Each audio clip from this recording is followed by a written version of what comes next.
Stasiun Bogor. Ikutin Terus ke ya.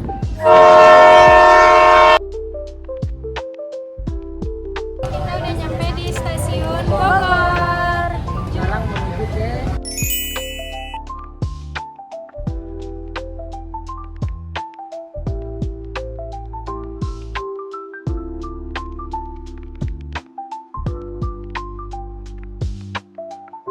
Halo guys, jadi kita sudah sampai di kelenteng yang lokasinya di Kampung Pulau Gelis.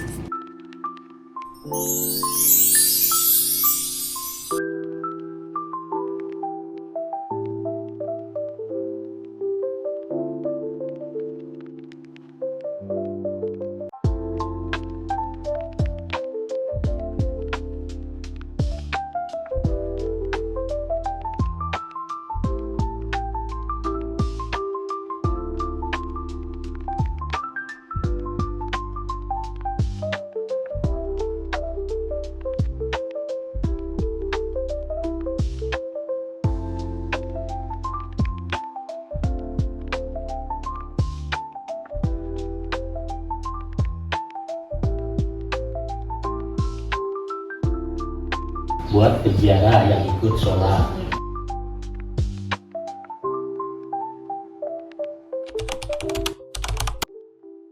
Selamat siang Bapak. Kami dari mahasiswa FKIP UHAMKA. Di sini kami izin untuk mewawancarai Bapak terkait kelenteng ini. Perkenalkan, saya Azra Kamila Faustina. saya Ferry Andria Rizky. Saya Dwi Fatia Mawardah. Saya Fasya Aura Rahman. Saya Medira Rahel Krisnani. Saya Fadil Ramdi.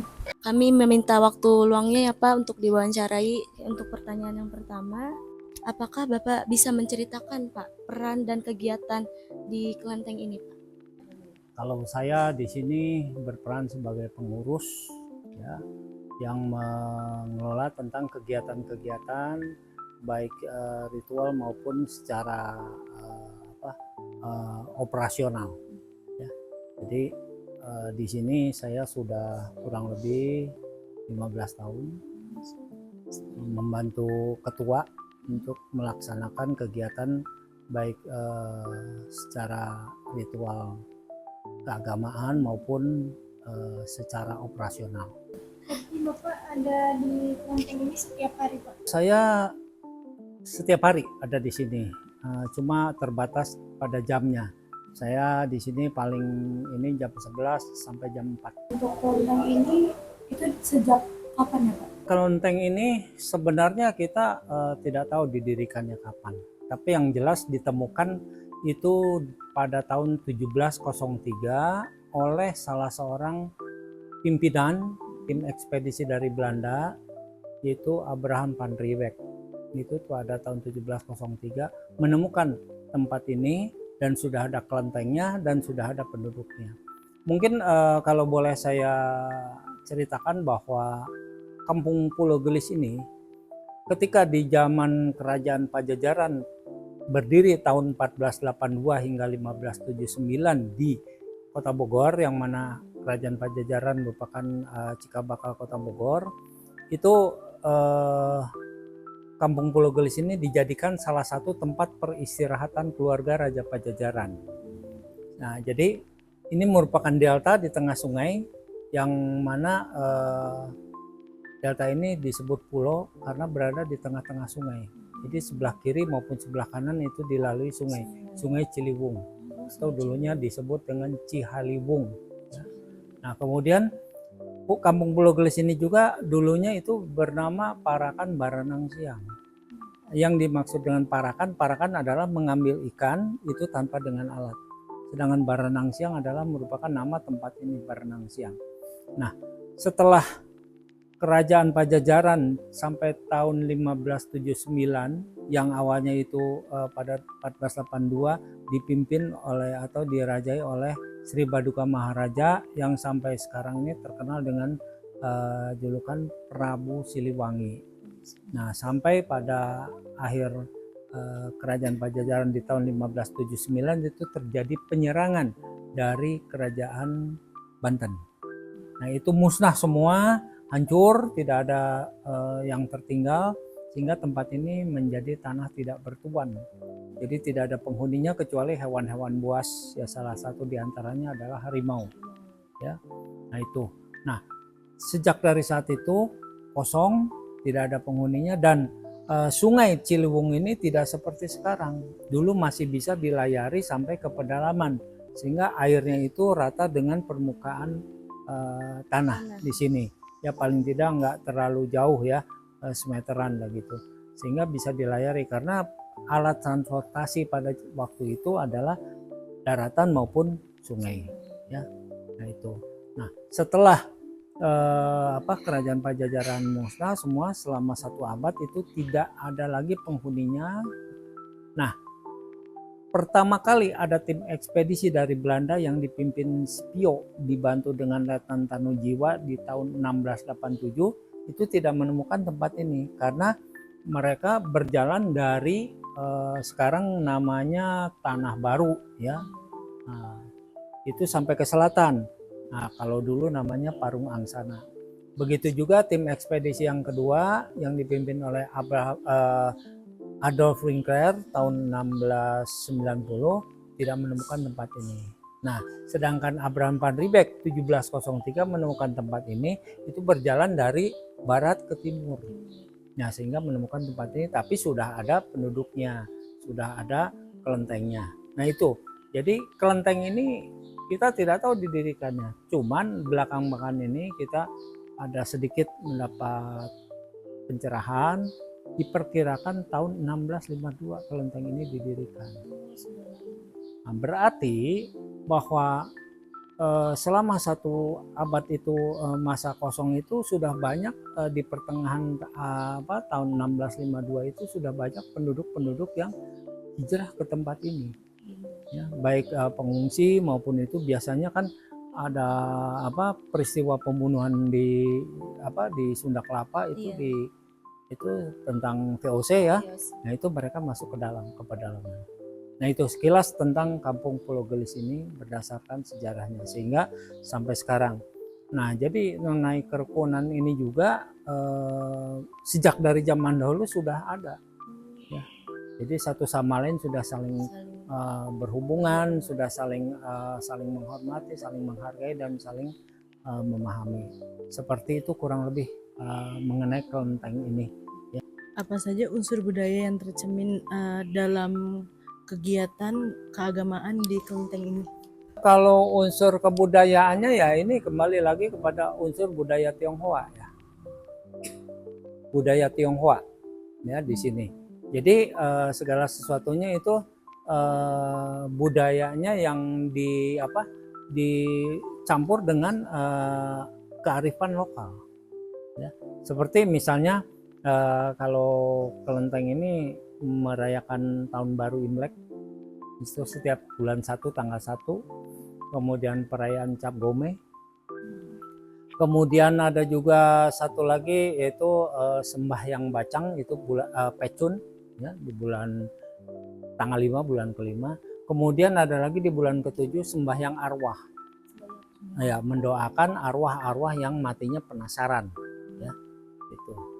Nah di agama Buddha juga ada sebenarnya, tapi itu ulambana, pelimpahan jasa ya. Tapi kalau di tradisi itu disebut Cioko. Nah ini adalah merupakan satu tradisi memberikan makan atau menyembahyangi orang-orang yang meninggalnya penasaran, yang terbunuh dibunuh, yang digugurkan keguguran, kemudian yang kecelakaan dan sebagainya.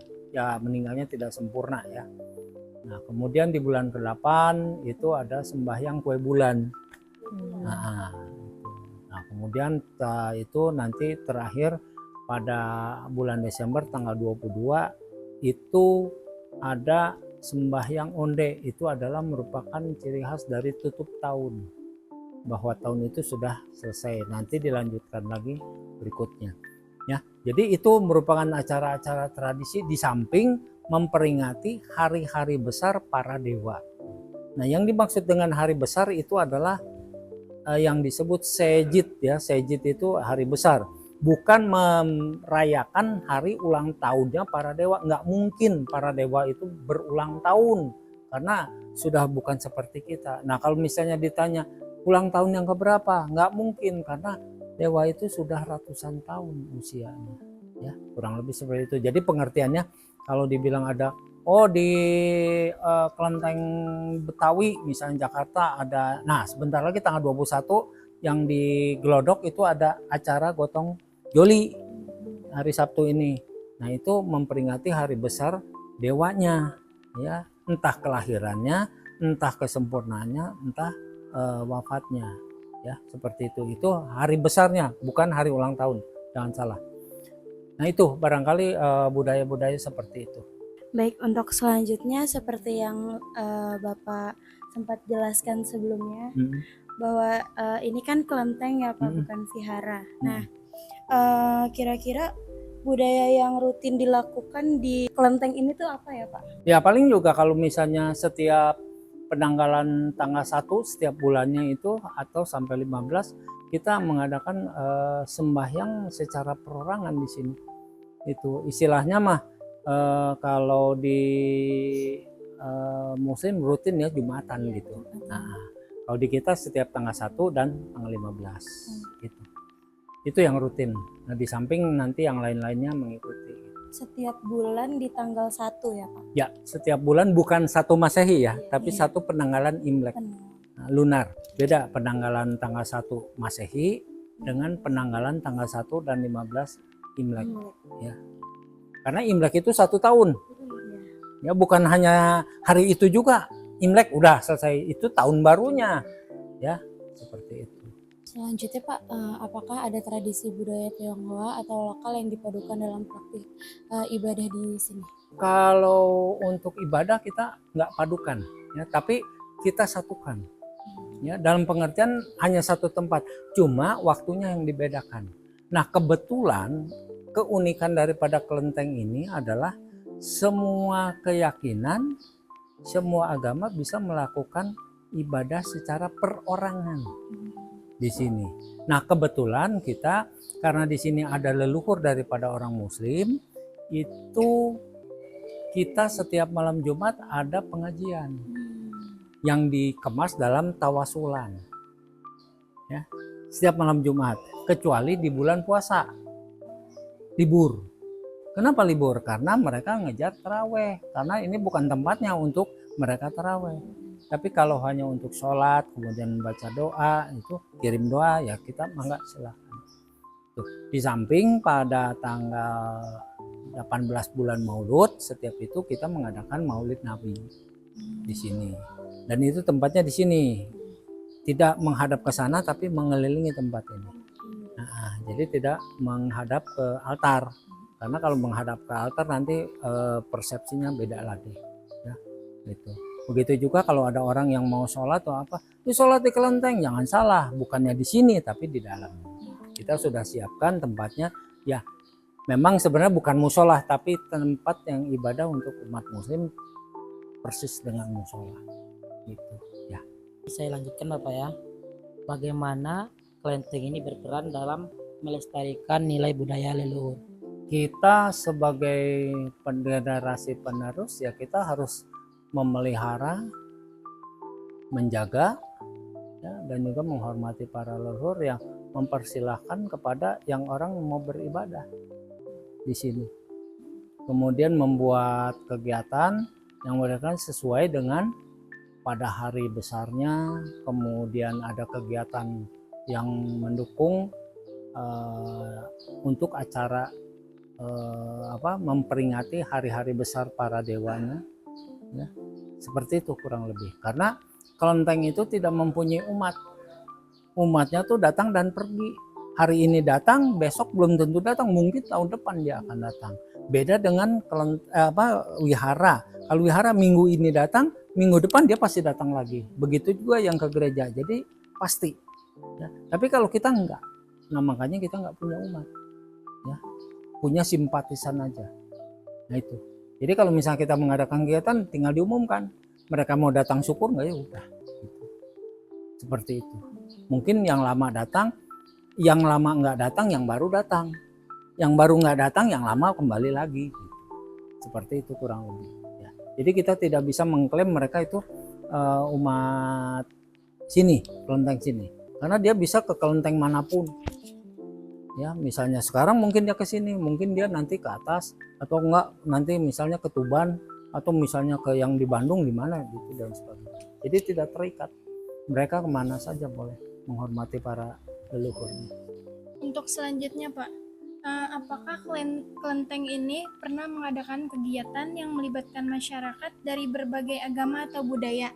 Dan jika pernah, bagaimana respon masyarakat terhadap kegiatan tersebut? Kalau untuk itu kita belum secara signifikan khusus mengadakan itu. Tapi yang sudah jelas bahwa setiap kegiatan yang ada di kelenteng ini itu didukung oleh masyarakat sini. Dan bahkan sebagian relawan kita juga semua warga di sini. Muslim. Pak Badri sendiri Muslim, jaga di sini. Udah 15 tahun. Ya. Dia hafal lagu-lagu Buddhis apa segala macam, tapi dia keimanannya tidak berubah. Tetap beragama Islam. Nah, itu. Selanjutnya Pak, apakah pernah ada tantangan atau anggapan negatif dari masyarakat luar tentang kegiatan di kelenteng ini? Dan bagaimana cara menyikapinya? Sampai saat ini kita belum pernah ada yang menyampaikan, mudah-mudahan tidak ada, dan menyambut positif semuanya. Karena ini dinilai toleransi dan keberagaman. Kalaupun toh misalnya ada orang, ya kita kembalikan kepada yang bersangkutan bagaimana menyikapinya itu. Yang penting kita tidak menyalahi aturan.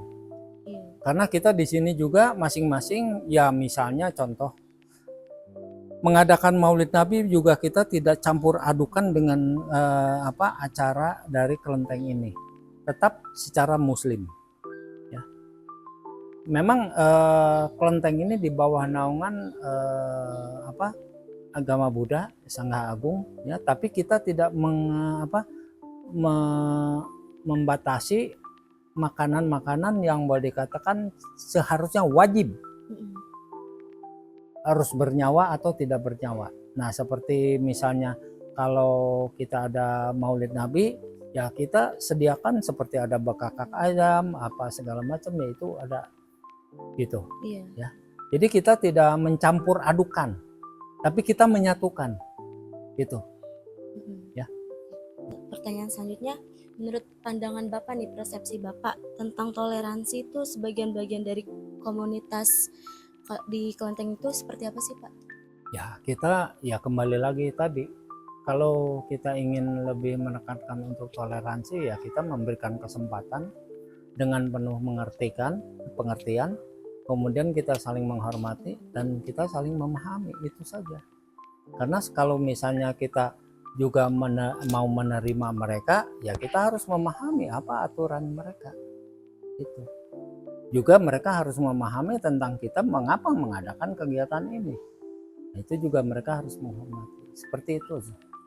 Harapan dari Bapak terhadap generasi muda dalam menjaga nilai budaya, toleransi, dan keberagaman di Indonesia ini tuh harapan Bapak seperti apa untuk generasi Ya, muda? harapan saya sih terus terang secara pribadi berharap semuanya bisa lebih mengerti dan memahami. Karena begini, bahwa negara kita adalah negara kesatuan Republik Indonesia yang berdasarkan Pancasila dan Bhinneka Tunggal Ika. Nah, ini yang harus kita pahami, kita selami, kita telaah semuanya. Kenapa harus seperti ini? Karena apa?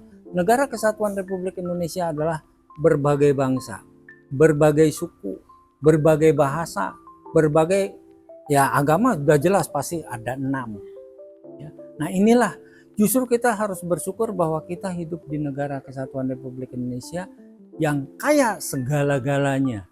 Ya, nah justru kita sebagai generasi muda harus mampu melihara, harus mampu mengelola semua ini, gitu. Karena di negara lain, jangankan 6, 2 saja perang, gitu loh.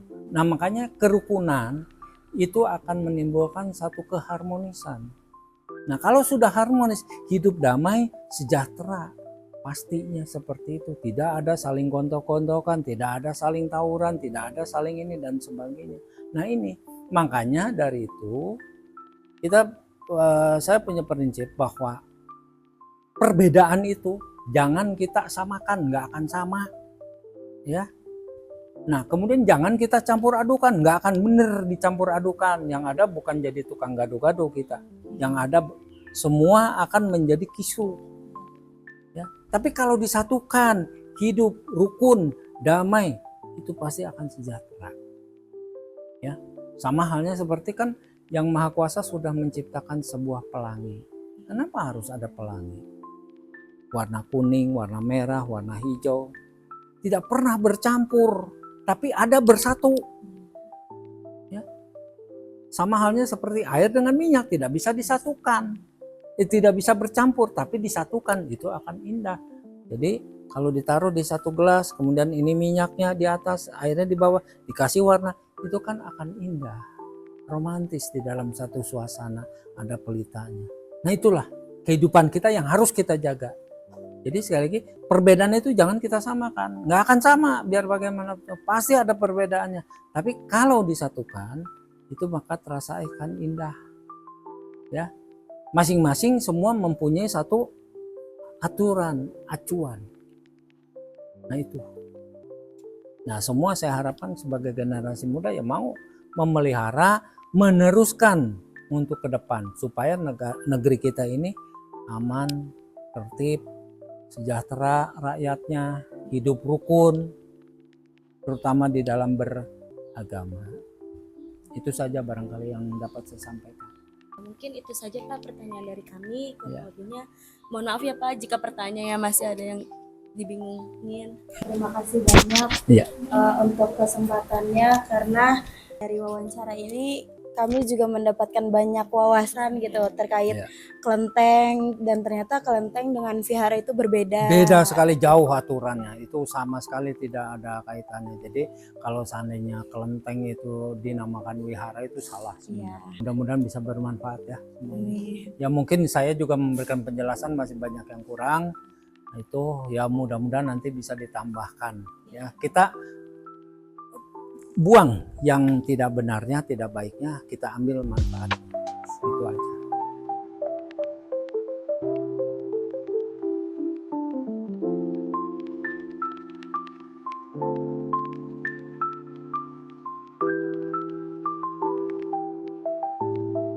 Sekian video wawancara dari kelompok kami, semoga bermanfaat.